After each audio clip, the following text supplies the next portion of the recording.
আয়াত আর আমি পবিত্র বিবাহ বন্ধনে আবদ্ধ। বিয়েটা যেভাবেই হোক না কেন, এখন আমরা স্বামী স্ত্রী, যেখানে শুধু শারীরিক চাহিদা মেটানো ছাড়া আর কোনো সম্পর্ক নেই। আমি আগে আয়াতকে পাগলের মতো করে ভালোবাসতাম, কিন্তু আয়াত তা পাত্তাও দিত না, কারণ সে বড়লোক দেখতে পারে না। তার বাবাও খুব বড়লোক ছিলেন। তার মাকে ভালোবেসে বিয়ে করলেও পরে ওনাকে ছেড়ে চলে যায়। তার মায়ের প্রতিটা চোখের পানি ও নিজ চোখে দেখেছে। কতটা কষ্ট করে তাকে আর তার ভাইয়াটাকে মানুষ করেছে সে তার নিজের চোখে দেখেছে। এরপর থেকে সে আর কোনো বড়লোক মানুষদের দেখতে পারে না। সেভাবে টাকার জন্য তারা সবকিছু করতে পারে, তাদের কাছে টাকাই সবকিছু। অতীত। আয়াত যখন ফার্স্ট দিন কলেজে আসে সেদিন আমি তাকে প্রথম দেখি। হলুদ কালার ড্রেসে আয়াতকে যেন এক হলুদ পরীর মতো লাগছিল। আমি প্রথম কোনো মেয়ের দিকে এমন দৃষ্টিতে দেখি। তারপর থেকে আয়াতকে ফলো করি। তাকে কলেজের কাজ থেকে শুরু করে ফ্যামিলির হেল্প থেকে শুরু করে আরও অনেক কাজে সাহায্য করি। কখনো সামনাসামনি করে, কখনো বা আড়াল থেকে, আবার কখনো বা লোক দিয়ে। একদিন একদল বখাটে ছেলে রাস্তায় আয়াতকে ডিস্টার্ব করেছিল। আয়াত তাদেরকে পাশ কাটিয়ে চলে যেতে নিলেও তারা তার পথ আটকে দাঁড়াচ্ছিল, অনেক বাজে কথাও বলছিল। তাতে আয়াত কিছুটা ভয় পেয়ে যায় আর কান্না করে দেয়। আয়াতের কান্না দেখে আমার চরম রাগ উঠে যায়। আমি ছেলেগুলোকে মারতে শুরু করি। মারামারির এক পর্যায়ে একটা ছেলে আমাকে ছুরি মারতে নিলে তা ফিরাতে গিয়ে আমার হাত অনেকটা কেটে যায়। তাই আয়াত তার ব্যাগ থেকে রুমাল বের করে বেঁধে দেয়। সেই রুমালটা আমি খুব যত্ন করে রেখে দেই। তারপর হঠাৎ একদিন কলেজের হলরুমে আয়াতকে ডেকে পাঠাই। আয়াতও আসে, কিন্তু হলরুমের দরজা খুলতেই হাজারো ফুলের পাপড়ি পড়তে শুরু করে। সামনে পা বাড়াতে নিলে সে দেখল নিচে ফুলের বাগিচা বানানো। সে কিছু বুঝতে পারছিল না এসবের মানে। সে সামনে এগিয়ে যেতেই তার কানে মাইক্রোফোনের আওয়াজ আসতে লাগে। আমি বলছি, তোমাকে আমি যেদিন প্রথম দেখেছিলাম সেদিনই বুকের বাপাসটাতে তোমাকে জায়গা দিয়েছিলাম। যেদিন তোমার নামটা জানতে পেরেছিলাম সেদিনই আমি আমার মনে লিখে নিয়েছিলাম। যেদিন প্রথম তোমার কাছে এসেছিলাম সেদিনই আমি প্রতিজ্ঞা করেছিলাম তোমার সাথে সারা জীবন কাটানোর। হলুদ রং ড্রেসটাতে তোমাকে প্রথম দেখেছিলাম বলে তোমাকে আমার হলুদ পরি বানানোর স্বপ্ন দেখেছি। আই লাভ ইউ হলুদ পরি। আমি মাইক্রোফোন হাতে কথাগুলো বলতে বলতে আয়াতের সামনে এসে দাঁড়ালাম। হাতে এক গুচ্ছ গোলাপ নিয়ে হাঁটু গেড়ে ভালোবাসার কথাটা বললাম, কিন্তু আয়াত গোলাপগুলো না নিয়ে বলল, সরি, আমি আপনাকে ভালোবাসি না। আপনি হয়তো আমার ব্যাপারে কিছুই জানেন না। আমি আপনাদের মতো এত বড় লোক না, আর এত বড় লোক হতেও চাই না। আমি জানি সবকিছু, আর আমি সবকিছু জেনেই তোমাকে ভালোবেসেছি। I love you. Please next time আমাকে এসব কিছু বলবেন না। আর হ্যাঁ, আমি আপনাকে আরেকটা কথা বলে দিয়ে যাই, বড় লোকরা কখনো কাউকে ভালোবাসে না, তারা সবসময় ব্যবহার করে। কে বলেছে তোমাকে বড় লোকরা ভালোবাসে না? তোমাকে কে বলেছে? কেউ বলেনি, আমার পরিবার এটার প্রমাণ। আমি নিজ চোখে দেখেছি আমার জন্মদাতা পিতা আমার মাকে ছেড়ে চলে গেছেন, আমাদেরকে একা করে দিয়ে উনি চলে গেছেন। আয়াত কথাগুলো বলেই হলরুম থেকে বেরিয়ে গেল। চোখ দিয়ে হাজারো অশ্রু ঝরছে তার। আর এদিকে আমি আয়াতের চলে যাওয়ার দিকেই তাকিয়ে আছি। হাতে থাকা গোলাপগুলো নিচে ফেলে দেই। এরপরেও বেশ কিছুদিন আয়াতকে আমি বোঝানোর চেষ্টা করি যে সব বড়লোক এক হয় না, কিন্তু আয়াত তাও রাজি হয়নি। কলেজে বসন্তের ফাংশন হচ্ছে, আয়াতও এসেছে। আজকেও সেই হলুদ কালারে, কিন্তু আজকে শাড়ি পরে। আমি সেই দৃষ্টিতেই তাকিয়ে দেখছি। তা দেখে আমার ফ্রেন্ডসরা বলল, আসফি, আমি বলি কি, আজকে সবার সামনে তুই ওকে প্রপোজ করে দে, হয়তো আজকে তোকে এতগুলো মানুষের সামনে ফিরিয়ে দিবে না। তুই ঠিকই বলছিস, আমি আজকে আবারও ওকে প্রপোজ করব। আর যদি ফিরিয়ে দেয় তাহলে? দেখ আসবি, তাড়াহুড়ো করে কিছু করিস না, তার ফল কিন্তু ভালো হবে না। আদি, তুই সবসময় উল্টোপাল্টা ভাবিস কেন? তুই যা বলছিস তা ভুলেও হবে না। আসবি, তুই যা তো।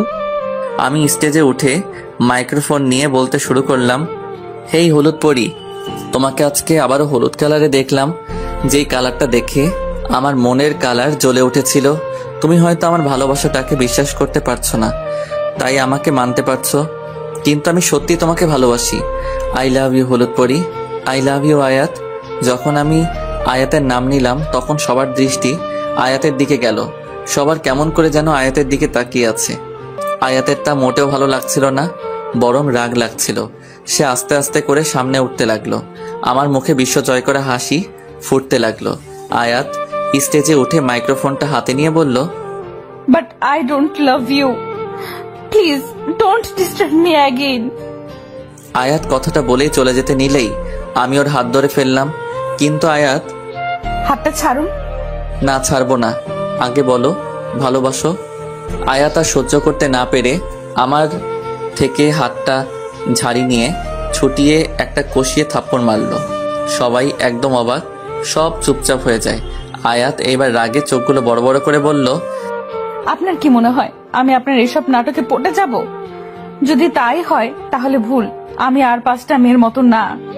আর আপনি আমাকে ভালোবাসার জন্য প্রপোজ করেননি, বরং সবার সামনে হাসির পাত্র বানানোর জন্য এই তামাশা করেছেন। আয়াত আর কিছু না বলে হনহন করে স্টেজ থেকে নেমে চলে গেল।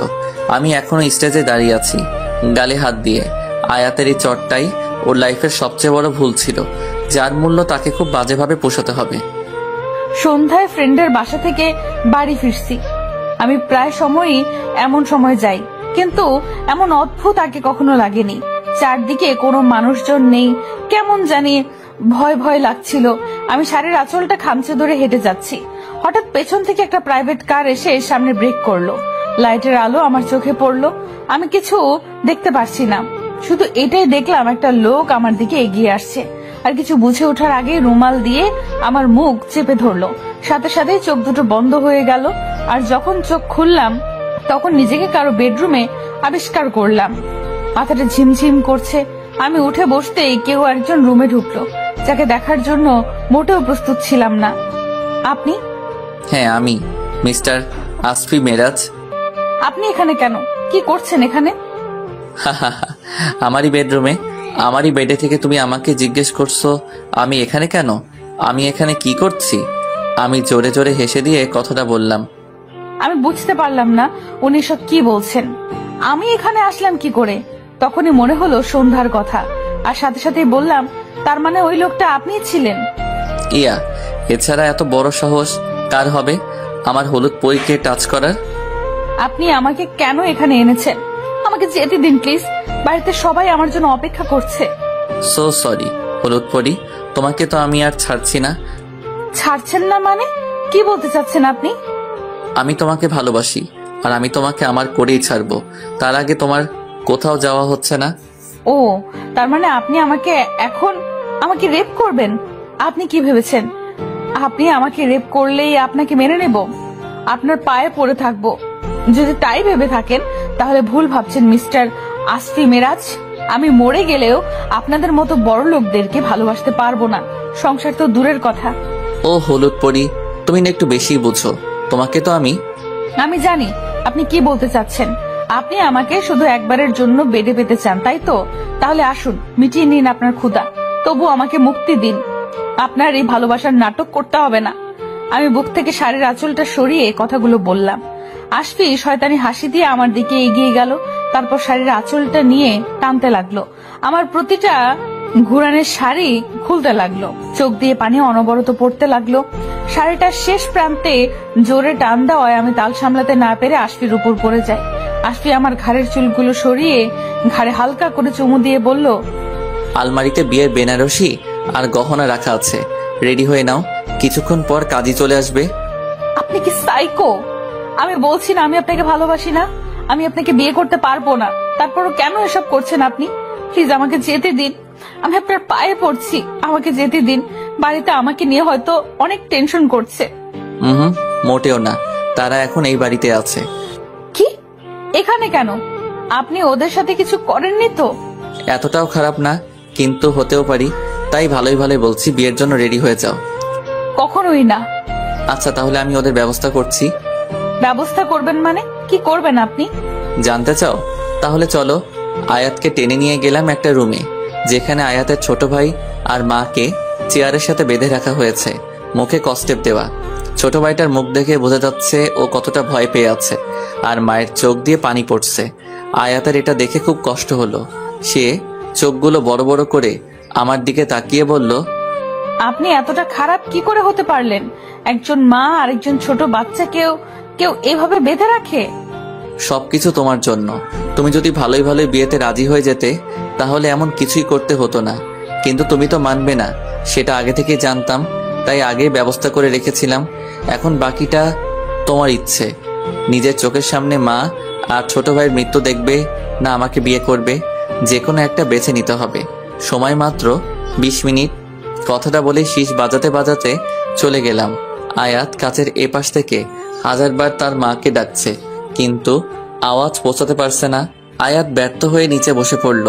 ভাগ্য তাকে আজ কোন পরীক্ষা ক্ষেত্রে এনে ফেলেছে। 20 মিনিট পর রুমে ঢুকে যা দেখলাম তাতে করে মুখে এক বিশ্বজয় করা হাসি ফুটে উঠল। বাহ, হলুদ পরীকে তো লাল বেনারসিতেও অনেক সুন্দর লাগে, একদম ক্যাটরিনা কাইফের মতো হট। বাই দ্য ওয়ে, তাহলে তুমি বিয়েতে রাজি হয়েই গেলে, আর না হয়ে করতেই বা কি? তোমার সামনে তো আর কোনো রাস্তাই খোলা ছিল না।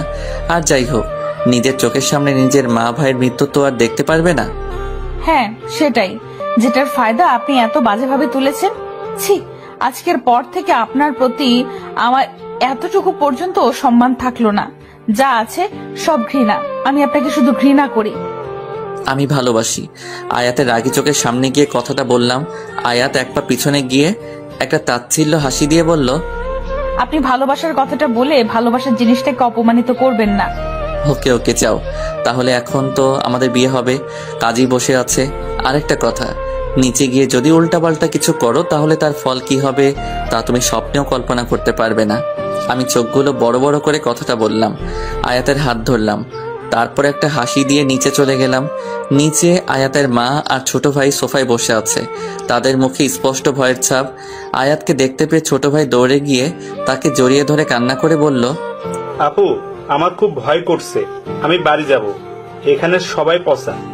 আদনান ভাই আমার, আমি আছি না, তোমার আর কোনো ভয় নেই, কেউ তোমাকে কিচ্ছু করবে না। শালা বাবু, এত ভয় পেও না। তোমার আপুর সাথে আমার বিয়ে হয়ে গেলে তোমাকে কেউ কিছু করবে না।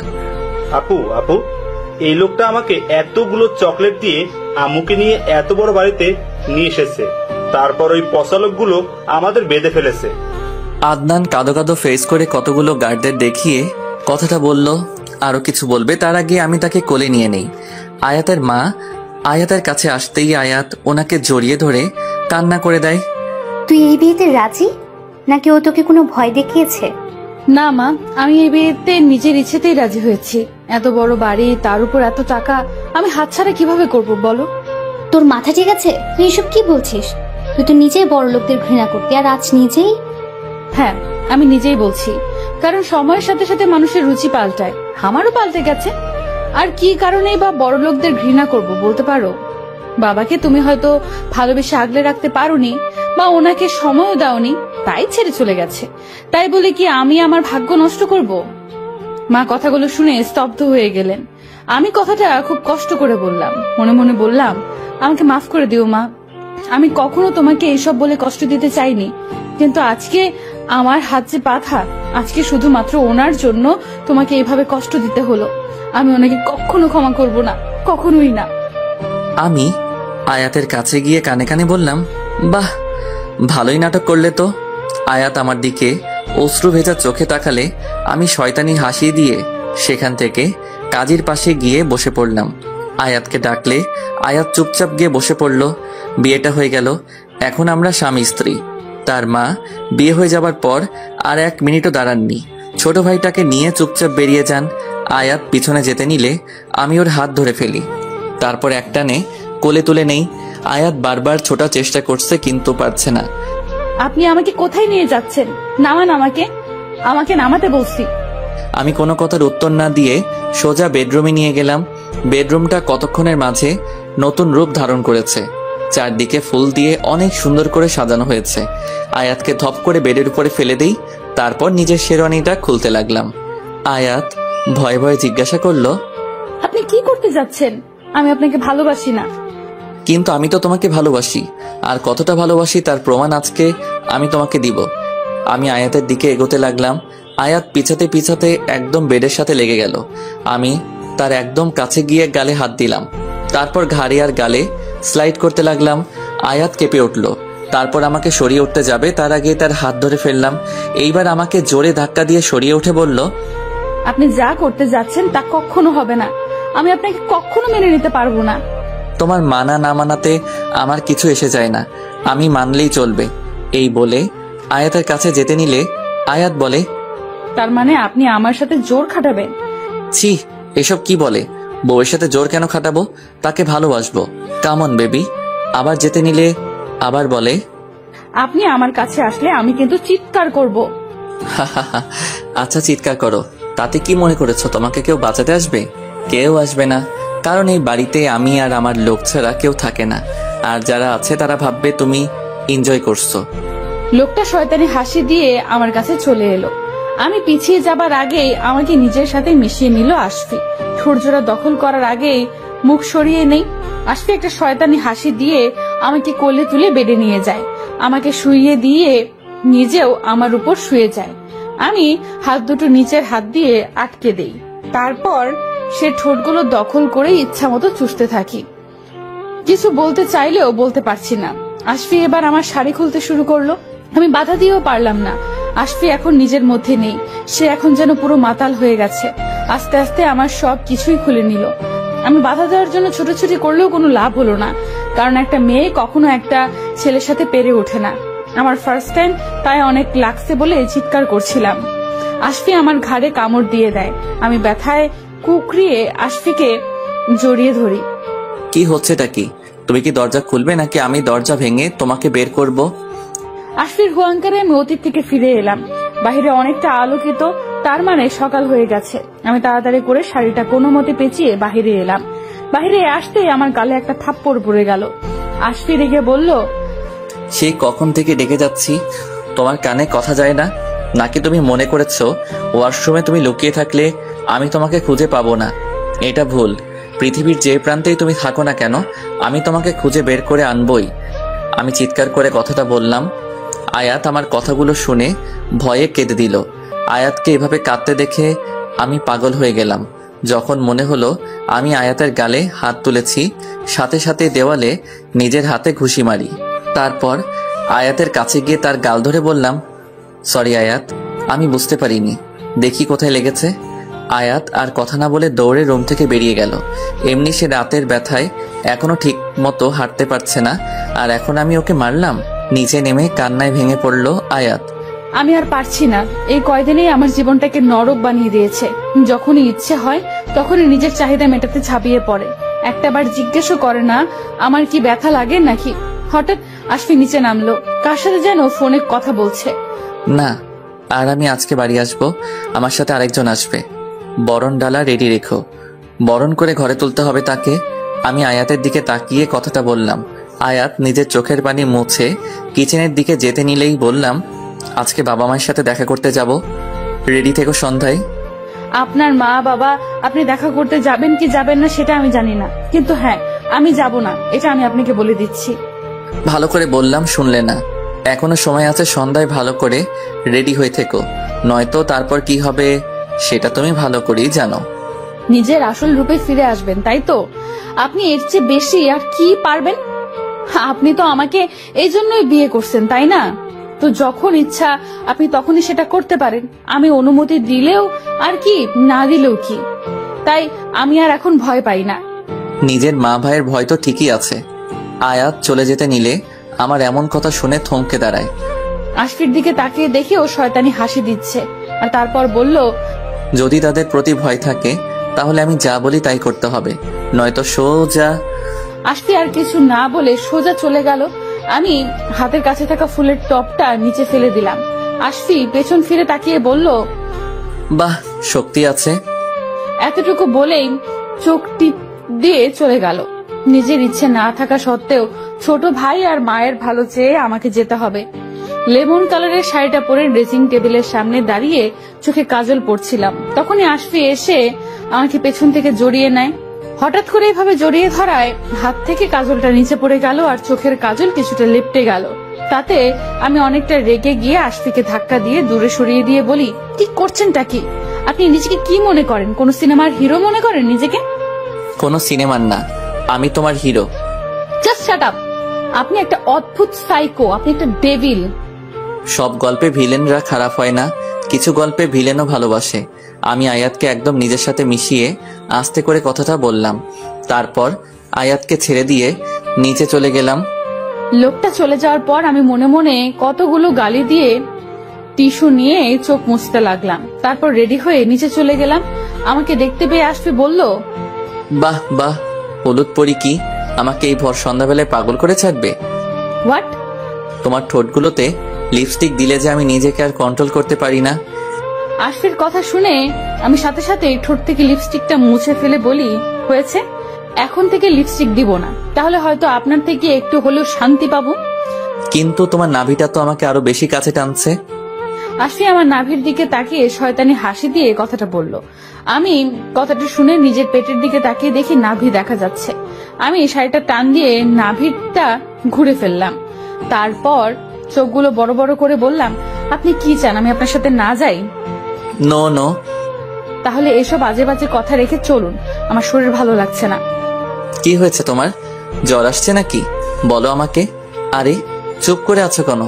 বলো আমাকে। আসফি আমার কাছে গিয়ে পাগলের মতো করতে লাগলো। আমি কিছুটা অবাক হয়ে গেলাম। যেই একটা মানুষ রাতে এতটা হিংস্র হয়ে যায়, সেই মানুষটাই এখন এতটা পাগলের মতো করছে। আমি একটু তাচ্ছিল্য হাসি দিয়ে বলি, আপনি যা করেন তারই কোনো এক ব্যথা। আর আমি মরে গেলেই বা আপনার কি? আপনার তো শুধু আমার শরীরটাই চাই। আমি আর একটা কথা না বলেই আসফির থেকে নিজেকে সরিয়ে নিয়ে বাইরে চলে গেলাম। আমি আয়াতের কথা শুনে নিজের উপর রাগ করে সোফায় লাথি মারলাম। তারপর বের হয়ে চলে গেলাম। গাড়িতে আমি ওর সাথে কোনো কথা বলিনি। আয়াত বাহিরে তাকিয়ে আছে, বাতাসে চুলগুলো উঠছে। রাতে ল্যাম্প পোস্টের আলোগুলোতে তাকে এক অদ্ভুত মায়াবী লাগছে। আমি চাইলেও তার থেকে চোখ সরাতে পারছিলাম না, কিন্তু আয়াত আমার দিকে ফিরতেই আমি চোখ সরিয়ে ফেললাম। আসফির গাড়ি তাদের বাড়ির সামনে ঢুকতে লাগলো। আমি অবাক হয়ে সবকিছু দেখতে লাগলাম। বাহির থেকে একদম একটা রাজপ্রাসাদের মতো দেখতে, তার সাথে নানা রকমের লাইটিং করা। গাড়িটা থামলো। আসফি গাড়ি থেকে ভেতরে চলে গেল। কিছুক্ষণ পর এসে দরজা খুলে আমার দিকে হাত বাড়িয়ে দেয়। আমি হাতটা না ধরেই নেমে আসি। তারপর শাড়ি ঠিক করতে থাকি। তখন আসফি বলে, মাথায় কাপড়টা দিয়ে নাও, মা ড্রয়িং রুমে আছে। আমি আসফির কথা মতো মাথায় কাপড় দিয়ে দিলাম। তারপর আসফির পেছন পেছন গিয়ে দাঁড়ালাম। বাড়ির ভেতরে ঢুকার সাথে সাথে আমার মনে হলো আমি কোনো এক রাজপ্রাসাদে চারপাশটা ভালো করে দেখতে লাগলাম। হঠাৎ করে কেউ একজন চিৎকার করে ওঠে, দাঁড়াও। আসফি থমকে দাঁড়ায়। আমি কিছুটা ভয় পেয়ে যাই। আসলে ধমকটা দিয়েছেন আসফির মা, মিসেস শাহনাজ। আসফি তার নিজের মাকে অনেক ভয় পায়। আস্তে আস্তে আসফির মা আসফির সামনে এসে দাঁড়ায়। কাকে সাথে করে নিয়ে এসেছিস? মা আসলে কি মামা করছিস? যা বলবি বল। আয়াত আমার স্ত্রী, তোমার ছেলের বউ। আসফির কথা শুনে মিসেস শাহনাজ অবাক হয়ে যায়। ওনার পাশে এসে আসফির বোন ফারিন দাঁড়ায়। ভাইয়া, তুই এগুলো কি বলছিস? তোর মাথা ঠিক আছে? আমি যা বলছি সত্যি বলছি। আমি আয়াতকে বিয়ে করেছি, ও আমার স্ত্রী। আসফি, তুই এখানে বস। আমি আয়াতকে আমার রুমে নিয়ে যাচ্ছি। ওর সাথে আমার কিছু কথা আছে। ফারিন, আয়াতকে নিয়ে আমার রুমে আয়। এই বলে মা চলে গেলেন। আমি অবাক হয়ে গেলাম, কি এমন কথা বলবে যা বলার জন্য আয়াতকে উপরে ডাকলো।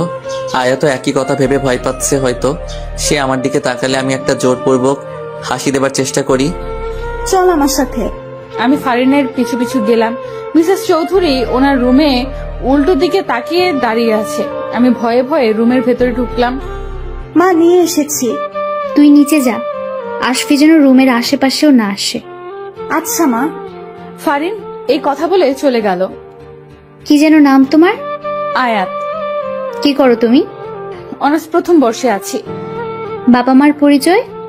মা হাবিবা চৌধুরী। কিছু করেন না, বাবা সূর্য চৌধুরী আমাদেরকে ছেড়ে চলে গেছেন। ও, তাই আমার ছেলেকে ফাঁসালে? তোমাদের মতো মেয়েদেরকে আমি খুব ভালো করেই চিনি। টাকার লোভে তোমরা কি করতে পারো তা আমি জানি। তো আমার ছেলেকে কি দিয়ে ইমপ্রেস করলে? মিসেস শাহনাজের কথা শুনে অনেক রাগ উঠে যায়, কিন্তু তা কন্ট্রোল করে বললাম, এইসব প্রশ্ন আমাকে না করে আপনার ছেলেকে করবেন। আপনি হয়তো বাইরের মেয়েদেরকেই চিনেন, কিন্তু নিচের ঘরের ছেলেদেরকে আজও চিনতে পারলেন না। বাহ, তেজ আছে দেখা যাচ্ছে। যাই হোক, কত টাকা দিলে তুমি আমার ছেলের থেকে সরে যাবে বলো? 1 লাখ, 2 লাখ, 4, 7, 10? বাস, অনেক হয়েছে। আপনি আমাকে কি মনে করেছেন? আমি ঠিক ভালো করেই বুঝতে পারছি। আর আপনি একটা কথা খুব ভালো করে শুনুন, কোনো টাকাই আমার লাগবে না। আপনি আপনার ছেলেকে আমার থেকে সরিয়ে নেন, এটা আপনার কাছে আমার একটা অনুরোধ রইল। আমি হাত জোর করে কথাটা বললাম, তারপর মাথা থেকে কাপড়টা সরিয়ে রুম থেকে বেরিয়ে আসলাম। এদিকে আমি পাগল হয়ে যাচ্ছি টেনশনে। মা আয়াতকে কি বলবে, মা কি মেনে নিবে, এসব ভেবে ভেবে টেনশনে অবস্থা খারাপ হয়ে যাচ্ছে। আয়াতকে নিচে নামতে দেখে আমি এক দৌড়ে তার কাছে যাই। মা কি বলল? তা আমাদের মাঝের কথা ছিল আপনাকে যদি বলাই যেত তাহলে আপনাকে এখানে না রেখে আমাদের সাথে রুমেই ডাকতো। আয়াত এই কথা বলে সদর দরজার কাছে চলে গেল। সাথে সাথে মা জোরে জোরে বলতে লাগলেন, কে কোথায় আছিস? বরণ ঢালাটা নিয়ে আয়, আমি আমার একমাত্র পুত্রবধূকে ঘরে তুলব। আমি ওনার কথা শুনে অবাক হয়ে যাই। মিসেস শাহনাজের দিকে তাকাই। এই মিসেস শাহনাজ আর রুমের ভেতরের মাঝে দিন রাত তফাৎ। মিসেস শাহনাজ আমার কাছে এসে জড়িয়ে ধরে, তারপর কানে কানে বলল, তোমাকে একটু পরীক্ষা করে দেখলাম, আমার ছেলে কোনো ভুল মেয়েকে ঠিক করেনি তো? কিন্তু না, আমি ভুল ছিলাম। তুমি আমার ছেলের উপযুক্ত বউ, আর এ বাড়ির উপযুক্ত ছোট গিন্নি। শেষ কথাটা আমাকে ছেড়ে দিয়ে আর একটু জোরেই বললেন। আমি যেন নিজের কানকে বিশ্বাস করতে পারছি না। মা এত সহজে আয়াতকে মেনে নিবে তা আমি নিজেও বুঝতে পারিনি। মা আমাকে কাছে ডাকলেন, আমি ওনার কাছে গিয়ে দাঁড়াই। তারপর আমাদের দুজনকে বাড়ির সদর দরজার বাহিরে নিয়ে দাঁড় করিয়ে বরণ করানো হয়। বরণ শেষে আমি আয়াতের হাতটা ধরে মাকে সালাম করে নেই। আয়াত অনেকটা হিচকা টান খেয়ে যায়, কিন্তু যখন সালাম করতে দেখলো তখন নিজের ইচ্ছেতেই সালাম করলো। বেঁচে থাকো মা, তোমাদের সংসার যেন সুখের হয়। আশফি, বৌমাকে নিয়ে ঘরে আয়। এক মিনিট, এভাবে ঘরে ঢুকলে তো হবে না। একে তো না জানিয়ে বিয়ে করেছিস, এখন আমার বকশিস না দিয়ে গৃহে প্রবেশ করবি? এটা তো হয় না। আমার বউকে নিয়ে আমি গৃহ প্রবেশ করব, তোর তাতে কি রে?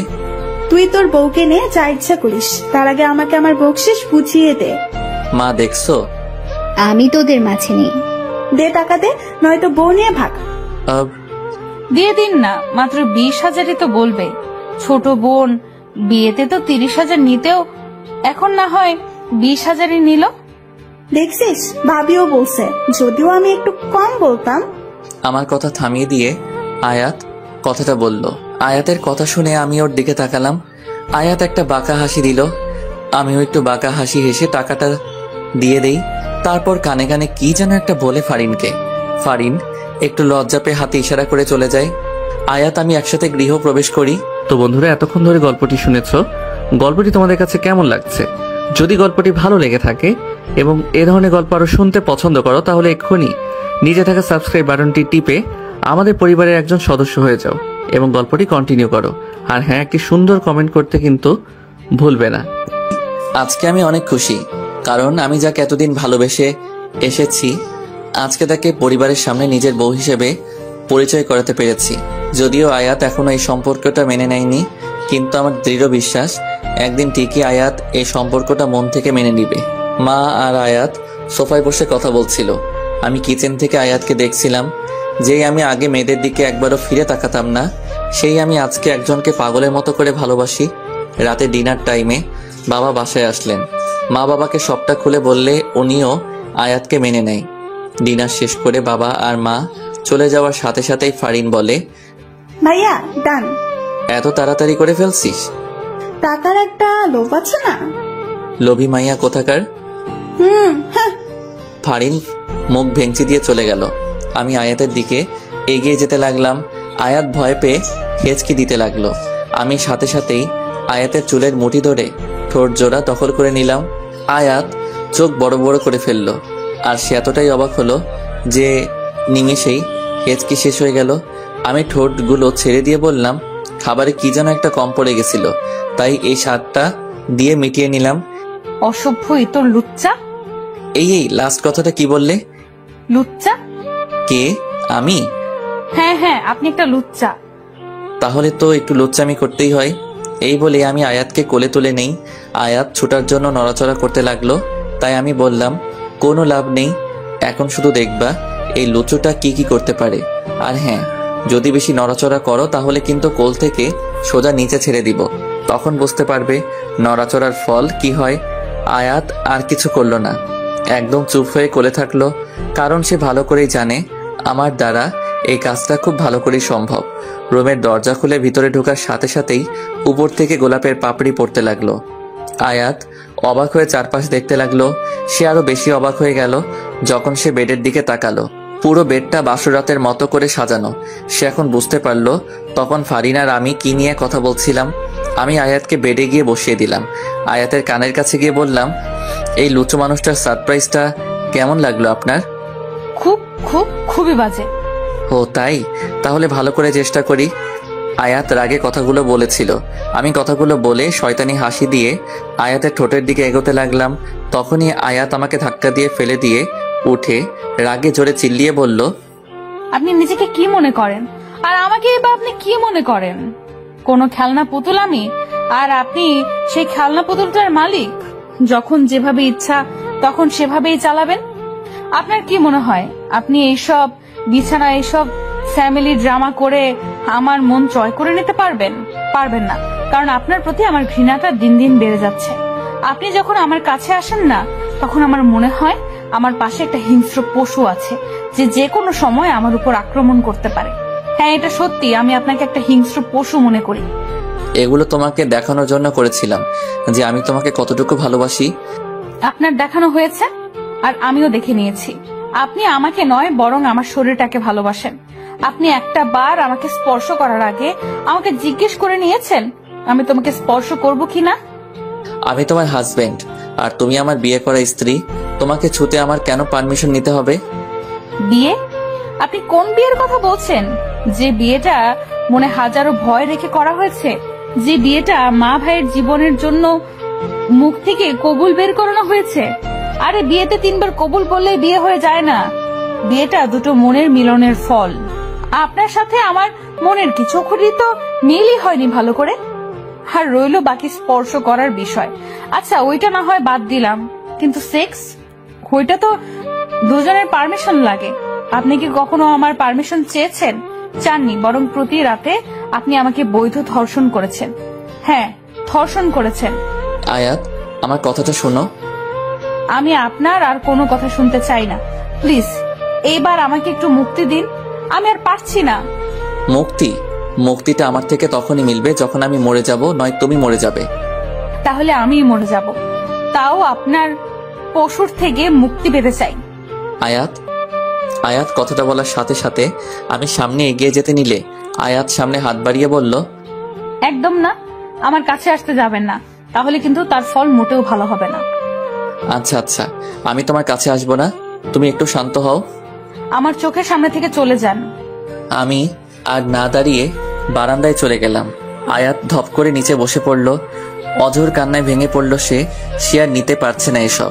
নিজের জীবনটাকে সে নিজ হাতে নষ্ট করে দিচ্ছে, কিন্তু সে আজকে আর পারছিল না। আজকে যদি এই কথাগুলো নিজের মাঝে আটকে রাখতো তাহলে হয়তো সে দম আটকে মারাই যেত। কিন্তু মনে মনে ভয় কাজ করছে, যদি আমি আবার হিংস্র রূপ ধারণ করে তারপর হামলে পড়ি তখন কি হবে। এসব ভাবতে ভাবতে বেডের সাথে হেলান দিয়ে কান্না করতে লাগলো।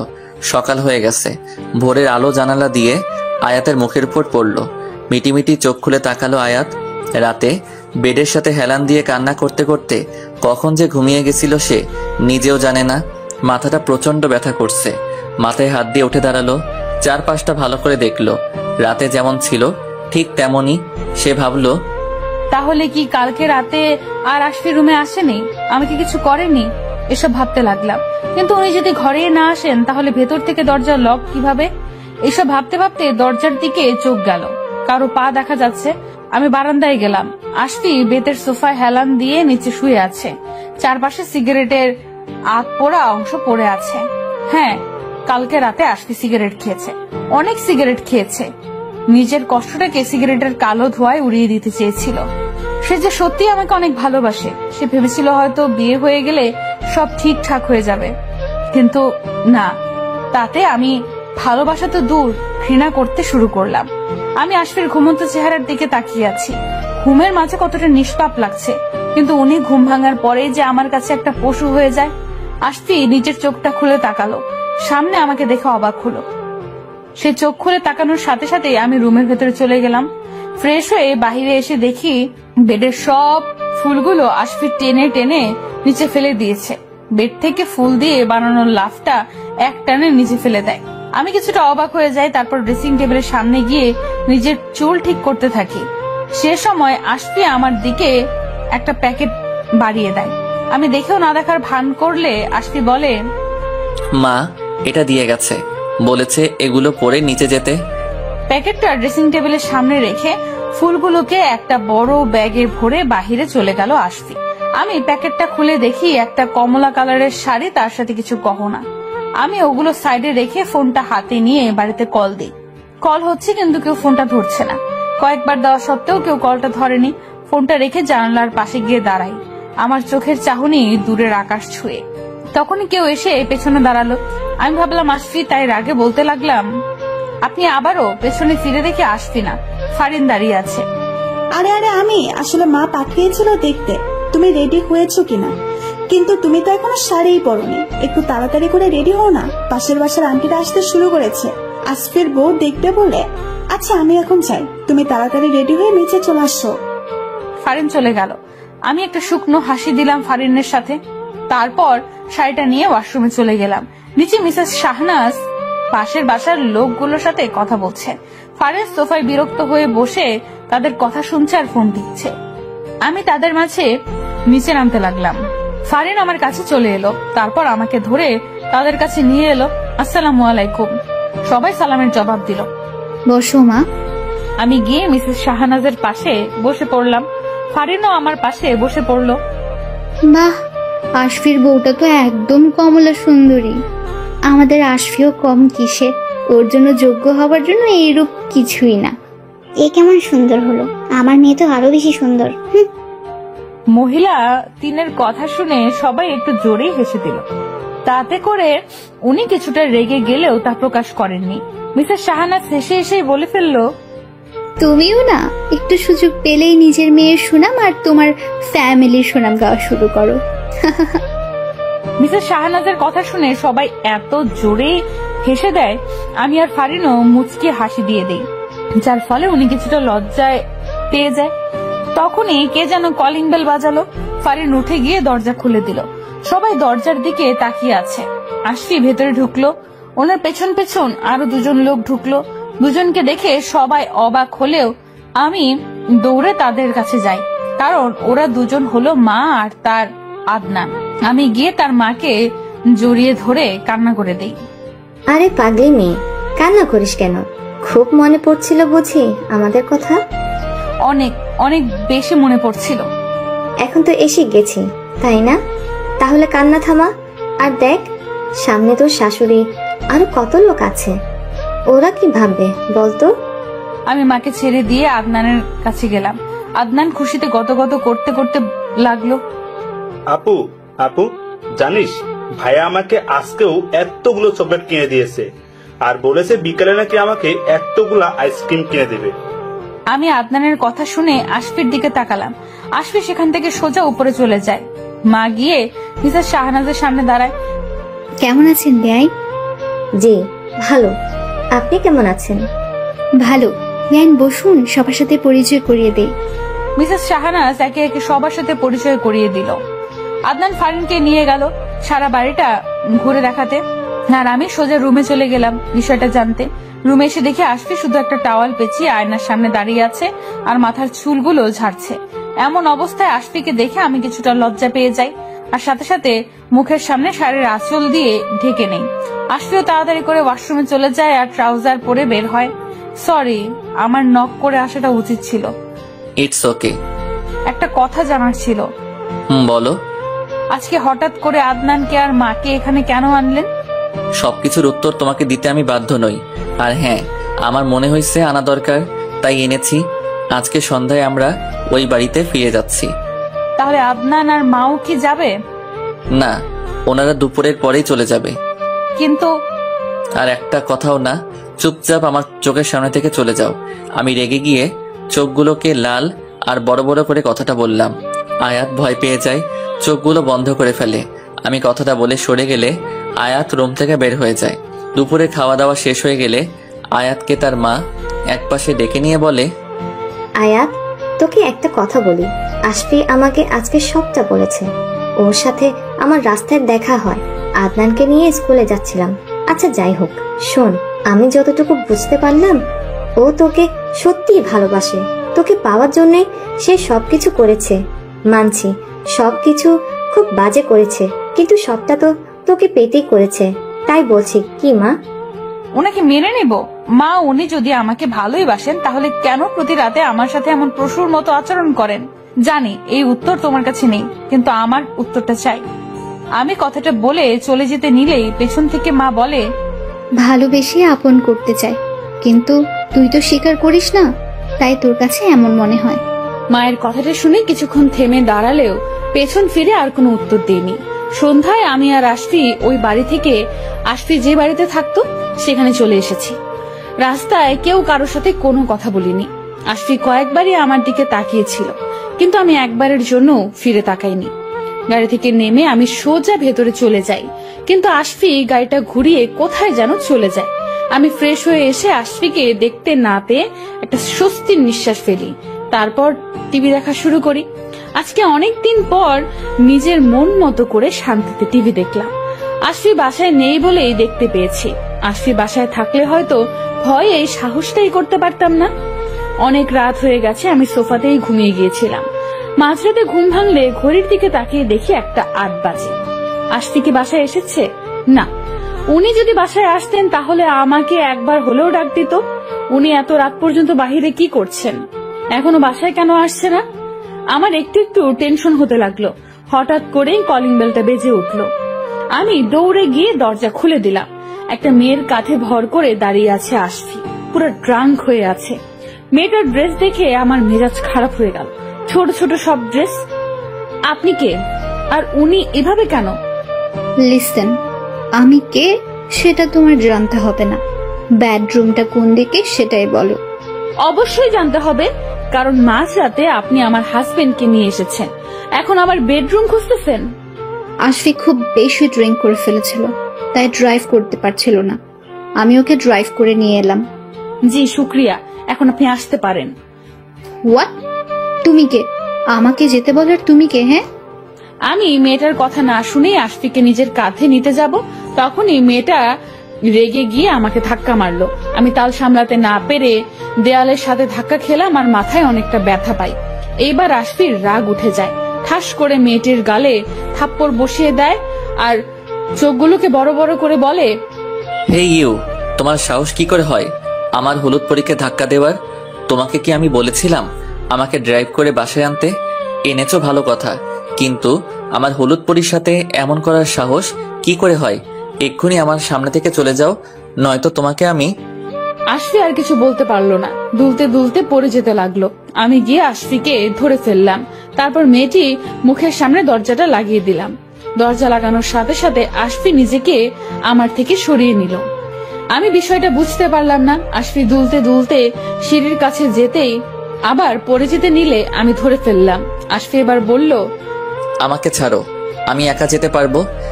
তা তো দেখতেই পারছি কেমন যেতে পারেন। আপনি কি রেগুলার ড্রাঙ্ক করেন? কই, আগে তো দেখিনি।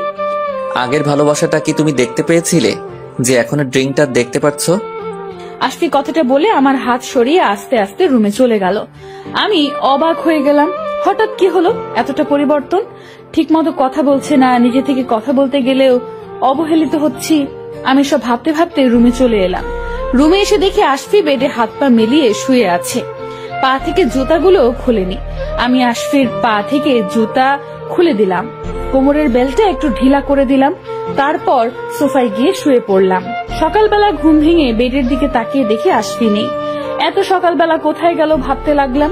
তখনই নিচে কিসের যেন আওয়াজ হতে লাগলো। আমি উঠে নিচে চলে গেলাম। আওয়াজটা কিচেন থেকে আসছে।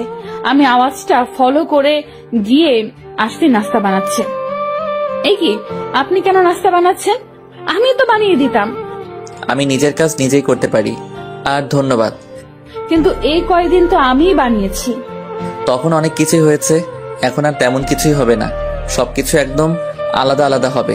আর হ্যাঁ, তুমি যা ইচ্ছে করতে পারো, আমি বাধা দিব না। আপনি কি বলতে চাচ্ছেন? আজ থেকে তুমি মুক্ত। আমি ওই দিন রাতে এটা ভালো করে বুঝে গেছি, জোর করে ভালোবাসা হয় না। আর তুমি আমাকে ঠিক কতটা ঘৃণা করো, তাই আর কোনো প্রকার জোর করব না। তোমার নাস্তাও টেবিলে বানিয়ে রেখেছি, মন চাইলে একসাথে বসে নাস্তা করতে পারে। কথাটা বলে টেবিলে চলে গেল। আমি স্তব্ধ হয়ে দাঁড়িয়ে আছি। তাহলে কি আশফি আমার কথার কোনোভাবে কষ্ট পেয়েছে? না, আমার এভাবে কথাগুলো বলা ঠিক হয়নি, কিন্তু উনি আমার সাথে যা করেছেন তার কাছে তো এই কথাগুলো অতি সামান্য।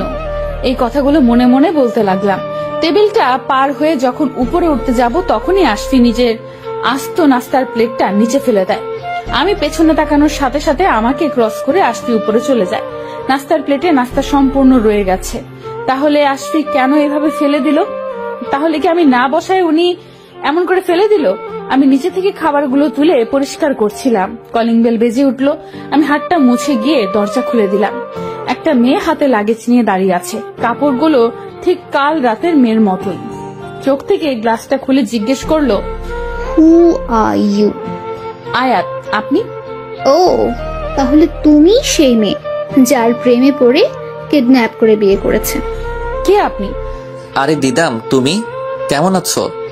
আমি পিছন থেকে কথাগুলো বলল, আর সাথে সাথে দিদাম আমাকে জড়িয়ে ধরলো। আমি ভালো আছি, তুমি কেমন আছো? আমিও ভালো আছি। তো তুমি একা আসলে নাকি? ফুপি কই? আম্মু তোমাদের বাসায়, আর তুমিও ওইখানে নেই, তাই আমি সোজা এখানে চলে এসেছি। ভালো করছো, যাও রুমে গিয়ে ফ্রেশ হয়ে যাও।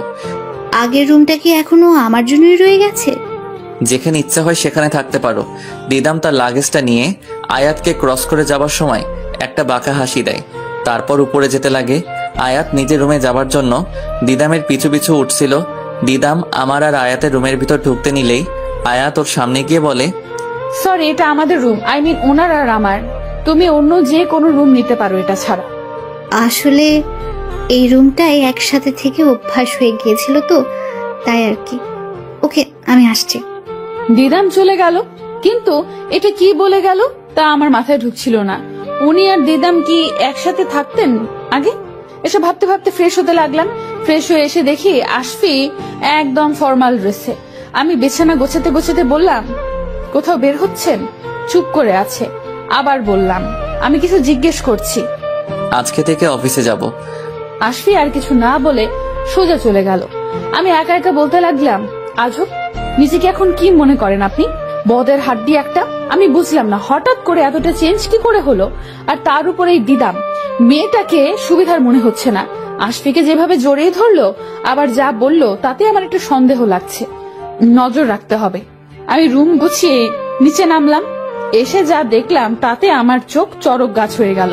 উনি আর দিদামকে এমন ভাবে দেখলাম যে কেউ দেখলে ভাববে লিপ কিস করছে। আমি যেন কয়েক মুহূর্তের জন্য থমকে গেলাম। আমার নিজের অজান্তে রাগ উঠে গেল।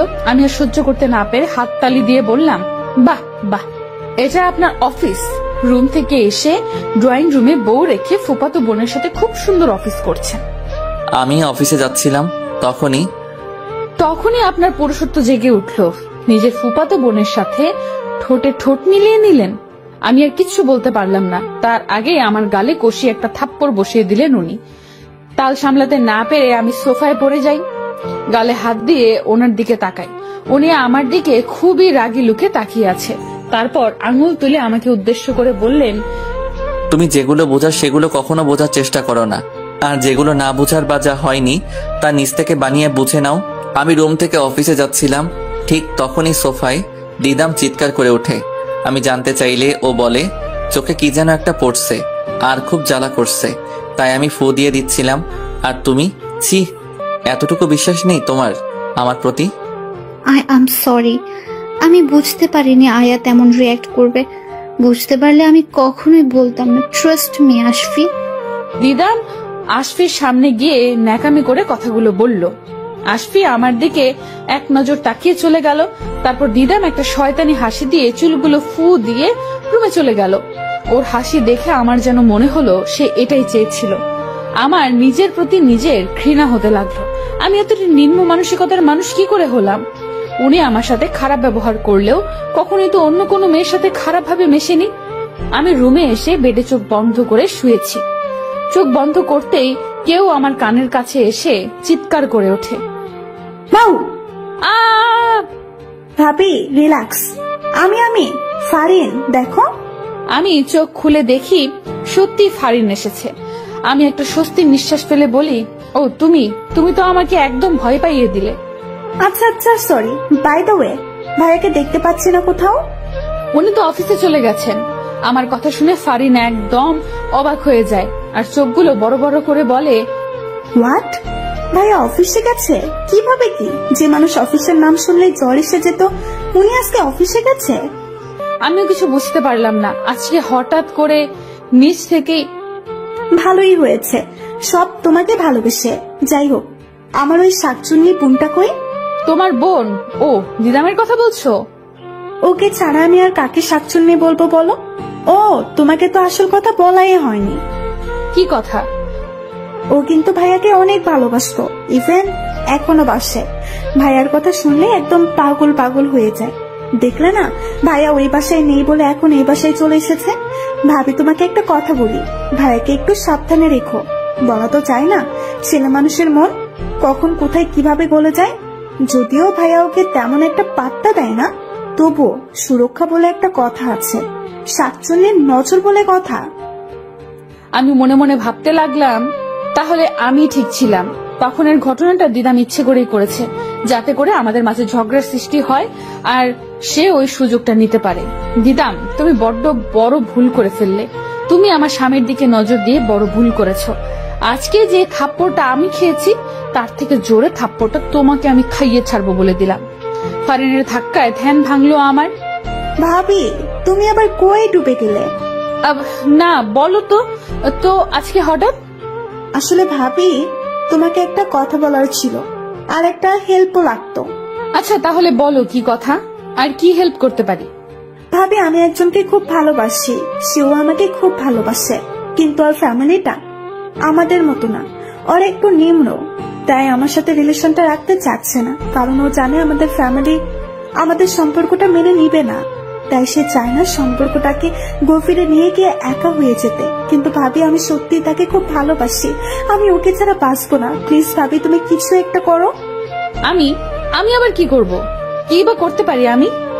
তুমিই পারবে ভাবি, আমি জানি। একবার ভাইয়া যদি রাজি হয়ে যায়, তাহলে বাবা কখনোই ভুলেও না করবে না। আর আমি এটাও জানি, ভাইয়া তোমাকে অনেক ভালোবাসে, সে তোমার কথা কখনো না করতে পারবে না। প্লিজ ভাবি, প্লিজ। কিন্তু ভাবি, আর কোনো কিন্তু বলো না, আমি তোমার কাছে চিরকৃতজ্ঞ থাকবো। আমি তোমার পায়ে ধরে বলছি, প্লিজ এই হেল্পটা করে দাও। ফারিন এই বলে আমার পা ধরতে নিলে তাকে বাধা দিয়ে দাঁড় করিয়ে বলি, কি করছো কি? তুমি আমার পায়ে কেন পড়বে? আচ্ছা, আমি আজকে তোমার ভাইয়ের সাথে এই বিষয়ে কথা বলবো। থ্যাংক ইউ ভাবি। ফারিন আমাকে জড়িয়ে ধরলো, আমিও তাকে জড়িয়ে ধরলাম। ও আজকে অনেক খুশি। খুশি হবে নাই বা কেন? ও তো ধরেই নিয়েছে আমার কথায় আশফি মেনে নিবে। কিন্তু আমার যে মনে মনে ভয়, যদি উনি আমার কথা মেনে না নেয়, যদি বড় কোনো ঝামেলা বেঁধে যায়, তখন কি হবে? আমি ফারিনের সামনে দাঁড়াবো কি করে? আচ্ছা ভাবি, আমি তাহলে এখন আসি, একটা ফ্রেন্ডের বাসায় যেতে হবে। সে কি এখনই চলে যাবে? লাঞ্চটা করে যাও। না ভাবি, আরেকদিন, আজকে এমনিতেই লেট হয়ে গেছে। যা বলেছি মাথায় রেখো। আর হ্যাঁ, শাকচুন্নির থেকে সাবধানে থেকো, ও তোমার ক্ষতি করতেও পিছু পা হবে না। ভাইয়াকেও চোখে চোখে রেখো। আচ্ছা, আমি তাহলে এখন যাই। Take care. ফারিন আমার গালে কিস করে চলে গেল।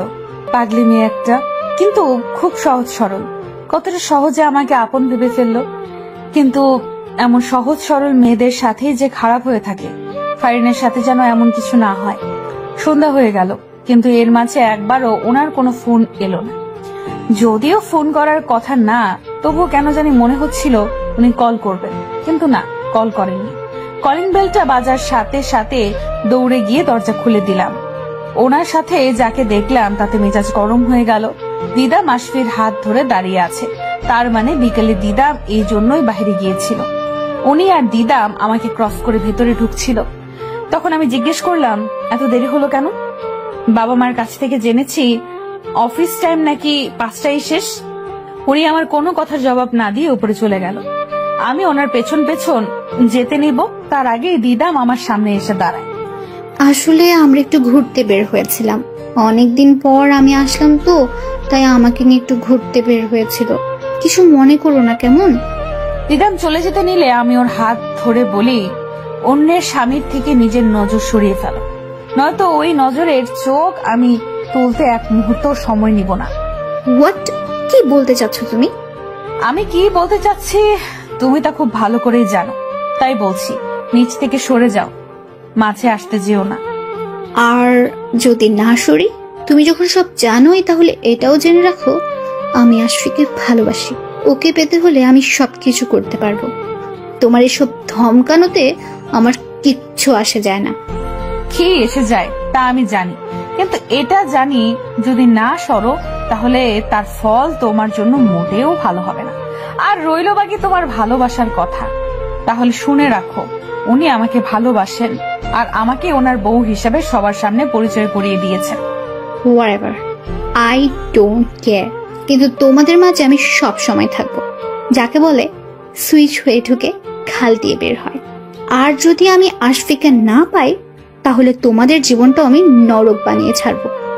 আমি দেখি কেমন করে তুমি আশফিকে নিজের করো আর আমাদের জীবন নরক বানাও। আমি এই বলে উপরে চলে আসছিলাম, পেছন থেকে দিদাম বলল, তুমি কি আমাকে চ্যালেঞ্জ করছো? না, কিন্তু তুমি যদি চ্যালেঞ্জ ভাবো তাহলে চ্যালেঞ্জই। আমার আবার চ্যালেঞ্জ জিততে খুব ভালো লাগে। এই বলে মুচকি হাসি দিয়ে উপরে চলে আসলাম। রুমে এসে দেখি উনি সোফায় বসে আছে, এখনো ফ্রেশ হতে যায়নি, টাইটা খুলে সোফায় রেখে দিয়েছে। আমি ডাইনিং টেবিলের সামনে দাঁড়িয়ে নিজের শাড়ি ঠিক করার ভান করে বললাম, বাহির থেকে এসে যদি সাথে সাথে ফ্রেশ না হতে পারে তাহলে কেউ যেন এই রুমে না ঢুকে। উনি আমার কথা শুনে আমার দিকে তাকিয়ে তারপর কিছু না বলে চুপচাপ ওয়াশরুমে চলে গেলেন। কি হলো এটা? ভেবেছিলাম হয়তো রেগে যাবে, রাগ দেখাবে, কিন্তু না, তেমন কিছুই হলো না।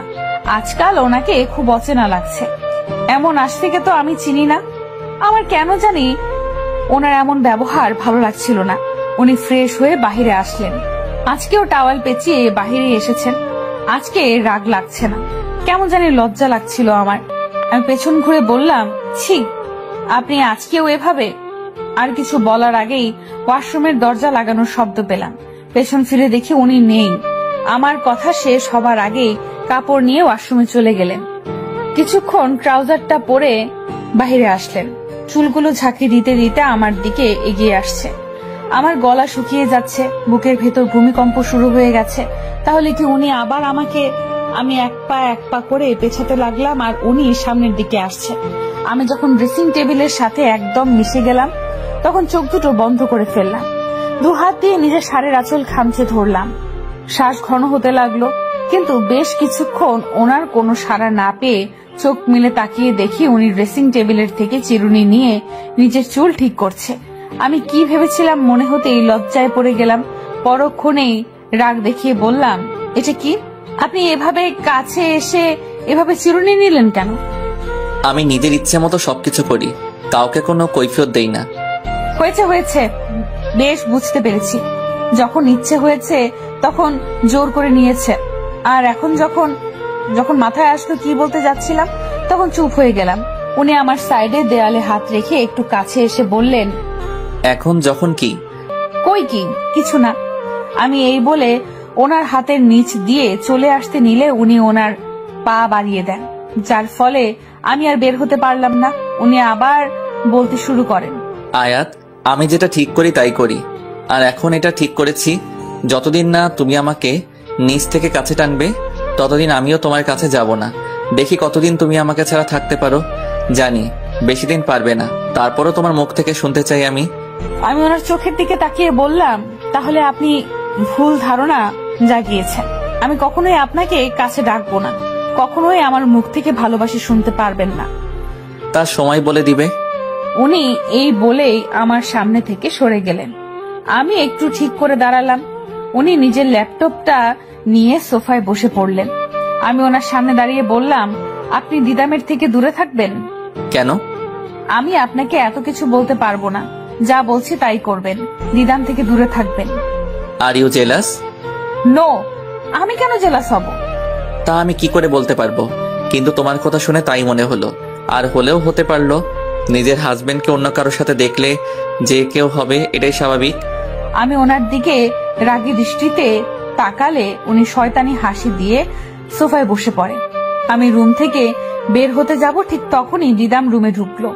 আর আমাকে দেখে শয়তানি হাসি দিয়ে আশফির পাশে গিয়ে বসে পড়লো আর ন্যাকামি করে বলল, আশফি কি করছো? ও তুমি কাজ করছো, তাহলে তো বিজি। আশফি কিছু বলতে যাবে তার আগেই আমি বলে দিলাম, কালকে ওনার একটা ইম্পর্টেন্ট মিটিং আছে, সেটার কাজ করছে, তুমি এখন যাও, পরে আইসো। আরে না না দিদাম, তুমি থাকো, আমার প্রবলেম হচ্ছে না, আর আমি তেমন বিজিও না। কিছু বলবে নাকি? আসলে একটা খুব রোমান্টিক মুভি হচ্ছে, তোমার সাথে দেখবো বলে এসেছি, চলো না একসাথে দেখি। ও এই ব্যাপার, তাহলে তো কোনো কথাই নেই, চলো চলো।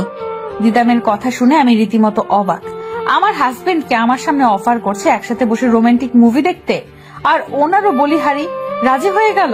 যাবার আগে আমাকে চোখ টিপ দিয়ে গেল উনি। তার মানে উনি ইচ্ছে করে দিদামের সাথে মুভি দেখতে গেলেন যাতে আমি জেলাস হই, কিন্তু আমি তো জেলাস হব না। আর এই দিদামের তো আজকে আমি 12টা না, একদম লাইফের 15/13 বানিয়ে দিব। আমিও কিছুক্ষণ পর নিচে আসলাম, তারপর ওদের সামনে গিয়ে বললাম, উফ, এইভাবে কি আর রোমান্টিক মুভি দেখা জমে? কোনো পপকর্ন নেই, কোনো কিছু নেই। একটা কাজ করলে কেমন হয়, নুডলস খেতে খেতে দেখলে? ওয়াও, জোস হবে, কিন্তু কে বানাবে? আমি আছি না, এত চিন্তা করতে হবে না, তোমরা বসো, আমি নুডলস নিয়ে আসছি। আমি এই বলে মুচকি হাসি দিয়ে চলে আসলাম। আসতে আমার দিকে কেমন করে যেন তাকালো, মনে হয় অবাক হয়েছে। আমি কিচেনে চলে আসলাম। আজকে দিদাম, তোমাকে আমি এমন নুডলস খাওয়াবো যে তোমার 7 জন্মের নাম ভুলে যাবে। সকালে আমাকে থাপ্পড় খাওয়ানো, অন্যের হাজবেন্ডের দিকে তাকানোর ফল কেমন হতে পারে একটু না হয় ট্রেলার দিলাম। আজকে 3 বাটি নুডলস করলাম। আমারটা কিচেনে রেখে ওনাদের দুজনেরটা ট্রেতে রাখতাম। ওনারটা ঠিকঠাকই ছিল, কিন্তু দিদামের বাটিতে সসের বদলে ইচ্ছা মতো লাল মরিচের গুঁড়ো পানি দিয়ে ভিজিয়ে দিলাম। দেখতে একদম সসের মতোই লাগছে। ট্রেটা টেবিলে রাখতেই দিদাম নুডলস নেবার জন্য পাগল হয়ে যায়।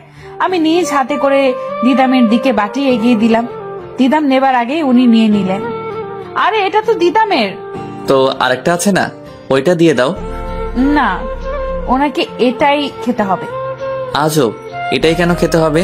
খাবারে কি কিছু মিশিয়ে দিছো? কি যাতা বলছেন? তাহলে আমি আর কিছু বললাম না, সোজা সেখান থেকে কেটে গেলাম। দিদাম নিচের বাটি হাতে নিয়ে টিভি দেখতে দেখতে খেতে লাগলো। আসলে প্রথম চামচ খেতে নিবে, তখন আমি একটু জোরে গলা কাশি দেই। উনি আমার দিকে তাকালে আমি ইশারা করে না করি, কিন্তু উনি সেটা বুঝতে পেরেও খাওয়া শুরু করলো। প্রথমবার মুখে নিয়ে বুঝতে পারলো ঠিক কতটা ঝাল। আমার দিকে তাকালে আমি হাত জোর করে না করি, কিন্তু তাও উনি আমার কোনো কথা শোনেননি। খেতেই লাগলো। ওনার চোখ একদম ঝালে লাল হয়ে গেছে, পানি টপ টপ করছে। আমি শেষে বাধ্য হয়ে গিয়ে বাটিটা নিচে ফেলে দেই।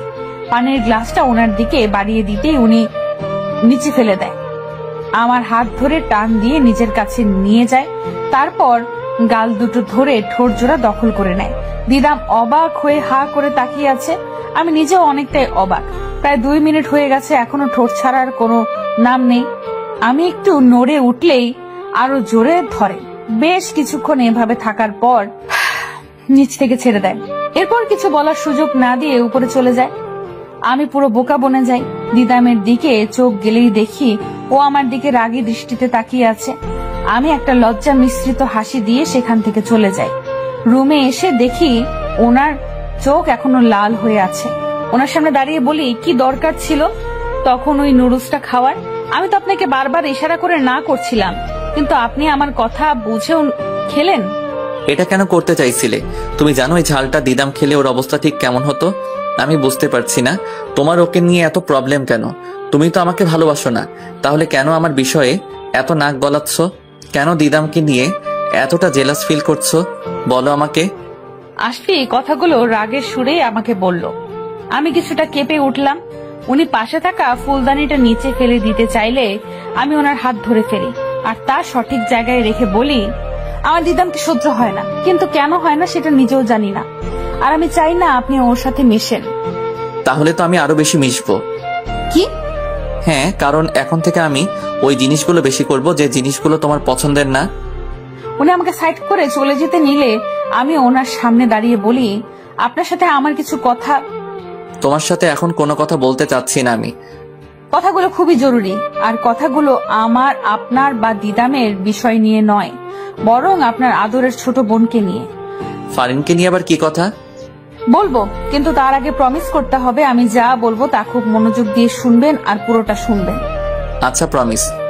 তাহলে শুনুন, ফারিন একটা ছেলেকে খুব ভালোবাসে আর ছেলেটাও ফারিনকে খুব ভালোবাসে। Wow, great. তাহলে আমার বোন ডুবে ডুবে জল খাচ্ছে, তো ছেলে কি করে?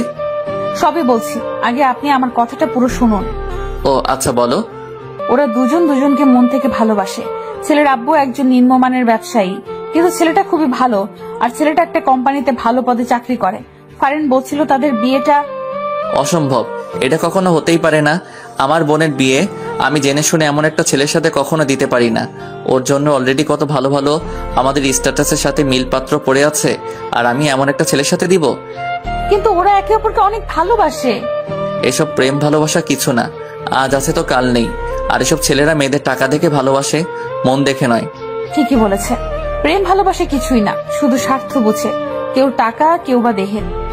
আমার কথাটা শুনে উনি আমার দিকে ফিরে তাকায়। আমি ওনার সামনে গিয়ে বলি, যদি ওরা ওদের মতো করে ভালোবেসে সুখে থাকতে পারে তাহলে আপনার সমস্যা কোথায়? যদি ভালোবাসাটা থাকে তাহলে কুড়ে ঘরে আকাশের চাঁদ আনা যায়, আর যদি ভালোবাসাটাই না থাকে তাহলে আপনার আমার মতো হয়। আশা করি বুঝতে পারছেন আমি ঠিক কি বলতে চাচ্ছি। আর হ্যাঁ, ওই ছেলেটা যদি টাকা দেখে ভালোবাসতো তাহলে কেন এখন সে নিজেই সরে যাচ্ছে? কেন নিজেকে যোগ্যতাহীন ভেবে সরে যাচ্ছে? প্রতিটা ছেলে এক হয় না। যাই হোক, আমি এটা মানব না। তাহলে আমি এটা ধরে নিব আপনি আমাকে কখনো ভালোই বাসেননি। যদি ভালোবাসতেন তাহলে অন্যের ভালোবাসার মূল্য দিতে জানতেন, এভাবে নিজে একটা ভালোবাসার সম্পর্কটা শেষ করে দিতেন না। তুমি যেই কথাগুলো বলছো ওইগুলো একবার নিজের দিকে নিয়ে কল্পনা করে ভাবো তো। তুমি কি আমার ভালোবাসাটাকে মূল্য দিচ্ছ না, প্রতিনিয়ত অপমান করছো? ওনার কথা শুনে আমি চুপ হয়ে গেলাম। ওনার প্রশ্নের কোনো জবাব আমার জানা নেই। উনি আমার সামনে এসে বললেন, কখনো কাউকে কিছু বোঝাতে গেলে নিজের দিকে আগে চিন্তা করতে হয়। আপনি আমাকে ভালোবাসেন? আচ্ছা, ধরে নিলাম ভালোবাসেন, তাহলে এর প্রমাণ দিতে পারবেন? কি প্রমাণ দিতে হবে বলো আমাকে। আমি তখনই বুঝবো যখন আপনি নিজ থেকে পরিবারের সবাইকে রাজি করে ফারিনকে তার ভালোবাসার মানুষটার সাথে বিয়ে দেন। তুমি কি আমার দুর্বলতার সুযোগ নিচ্ছ?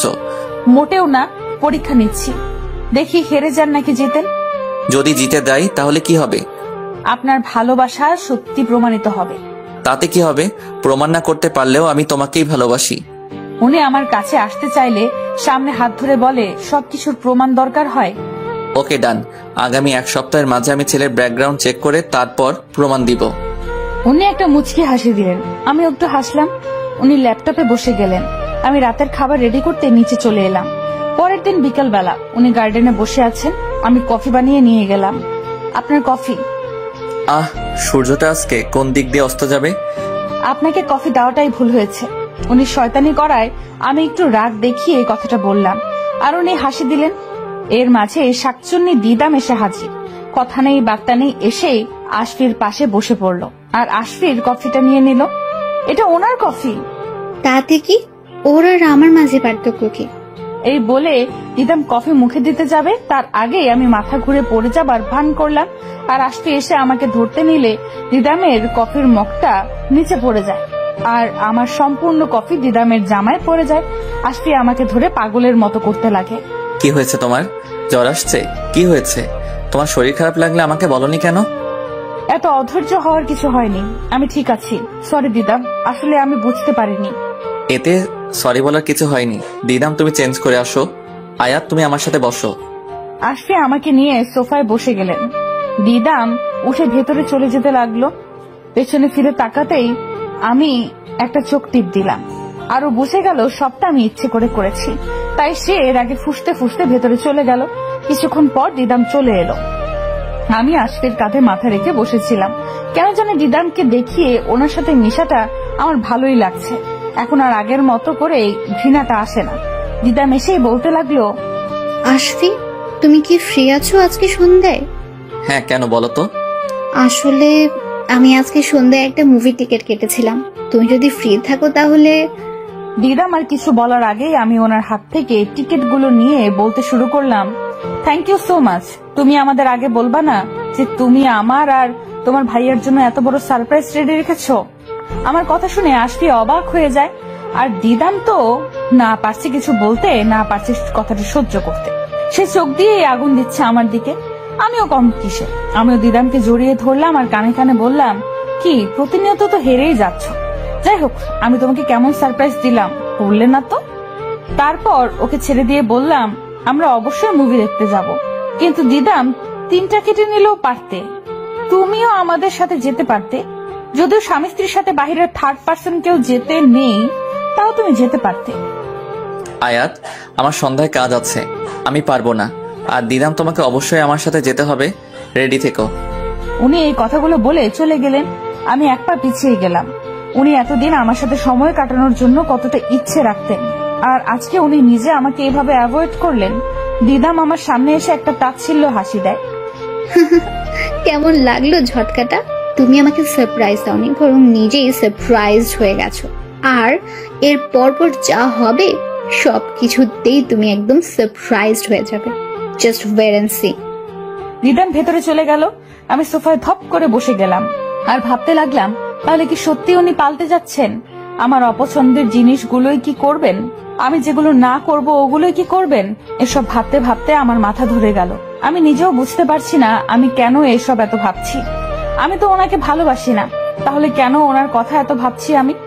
উনি আর দিদাম বাহিরে বের হয়ে গেলেন। দুজন একজন আরেকজনের হাত ধরে বের হয়েছিলেন। দুজন খুব হাসি খুশি দেখতে লাগছিল। রাত 12টা বাজে, এখনো ওনারা বাসায় আসেনি। আমি ড্রয়িং রুমে হাঁটছি। ওনার নাম্বারে কল দিয়েছিলাম, রিং হচ্ছে কিন্তু কেউ ধরছে না। হঠাৎ করে কলিং বেল বেজে উঠলো। আমি দরজা খুলে দিলাম। দিদামের কাঁধে হাত ধরে দাঁড়িয়ে আছেন উনি। কেমন একটা ঘ্রাণ আসতে লাগলো। ঘ্রাণটাই বোঝা গেল উনি আজকে ড্রিঙ্ক করেছেন। শুধু উনিই নয়, দিদামও করেছেন। এই গাইয়া ভূত, সামনে থেকে সরো, আমাদের ভেতরে আসতে দাও। তু চিজ বড়ি। আশফি গান গাইতে গাইতে পড়ে যাচ্ছিল। আমি ধরতে যাব তার আগে দিদাম ধরে ফেলে। তারপর ওনাকে নিয়ে উপরে চলে যায়।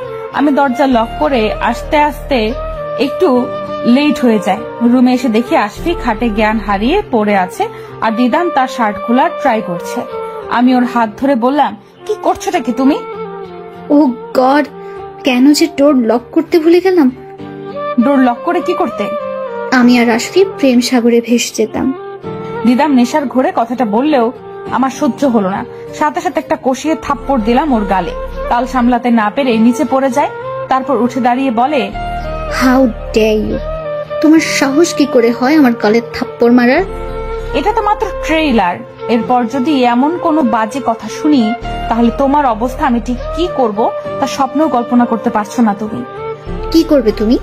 তুমি হয়তো জানো না আমি ঠিক কি কি করতে পারি। আর আমি চাইলে এখনই আশফিকে নিয়ে প্রেম সাগরে ভাসতে পারি তোমার চোখের সামনে। ও আরেকটা কথা বলার আগেই আমি আবারও একটা থাপ্পড় বসিয়ে দিলাম। তারপর রুম থেকে ঘাট ধাক্কা দিয়ে বের করে দিলাম। আমি আশফির কাছে গেলাম, ওনার শার্টটা খুলে দিলাম, জুতাগুলো খুলে দিলাম। বেলটা খুলতে যাব ঠিক তখনই উনি আমার হাত ধরে ফেলেন। তারপর টান দিয়ে ওনার বুকে নিয়ে ফেলেন। আমার গাল দুটো ধরে বাচ্চাদের মতো বলতে থাকেন, এই হলুদ পরি, হলুদ পরি, আমার হলুদ পরি, তুমি কেন বুঝো না আমি তোমাকে ঠিক কতটা ভালোবাসি?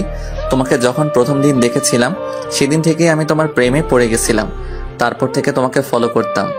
তোমার কলেজের খরচগুলো আমি আগে থেকে দিয়ে রাখতাম, ক্যান্টিনের খরচগুলো তোমার থেকে নেওয়া বন্ধ করে দিয়েছিলাম। কিন্তু তুমি আমাকে ভালোবাসোনি, তাই তো তোমাকে এভাবে বিয়ে করলাম। ভেবেছিলাম মেনে নিবে, কিন্তু না, মানোনি। আমি তোমাকে সত্যি ভালোবাসি হলুদ পরি, আই লাভ ইউ সো। আর কিছু বলতে পারলেন না, তার আগেই হয়তো ঘুমিয়ে যায়।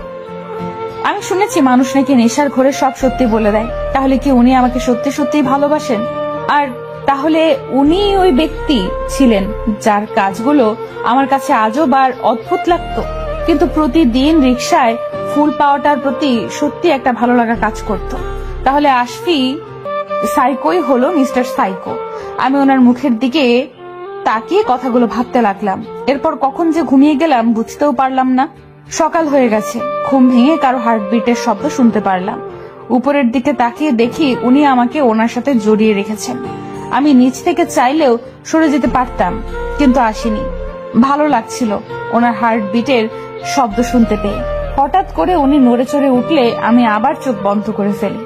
উনি আমার চুলগুলো কপাল থেকে সরিয়ে দেওয়ায় বুঝতে পারলাম উনি সজাগ হয়ে গেছেন। আমার কপালে আলতো করে নিজের ঠোঁটটা স্পর্শ করে উঠে ওয়াশরুমে চলে গেলেন। আমি শুয়ে শুয়ে গত রাতের কথা ভাবছি। নেশার ঘরে কি সত্যিটা বললো নাকি শুধুমাত্র ভীমরতি ছিল? কিন্তু উনি তো আমাকে সারাক্ষণ ভালোবাসি ভালোবাসি, যদিও এখন দিদামের সাথে বেশি সময় দিচ্ছে, আমাকে এই দিদামকে শায়েস্তা করতেই হবে। কিন্তু কি করে এসব ভাবছিলাম, তখনই উনি ওয়াশরুমের দরজা খুললেন। আমি এমন ভাব করে চোখ খুললাম যেন মনে হয় ওনার দরজা খোলার শব্দে ঘুম ভেঙে গেছে। আমি একটু বিরক্তিকর ভাব নিয়ে বললাম, সকাল সকাল কি শুরু করেছেন? একটু কি শান্তিতে ঘুমাতেও দিবেন না? সরি, আমি বুঝতে পারিনি। তা কি করে বুঝতে পারবেন? বুঝবেন তো সব দিদামের বিষয়গুলো। আর কিছু বলার আগে উনি আমার হাত ধরে টেনে দাঁড় করিয়ে তাতে দাঁত চেপে বলে, তুমি যদি আর একবার দিদামকে নিয়ে ওইভাবে কথা বলো তাহলে তার ফল কিন্তু ভালো হবে না।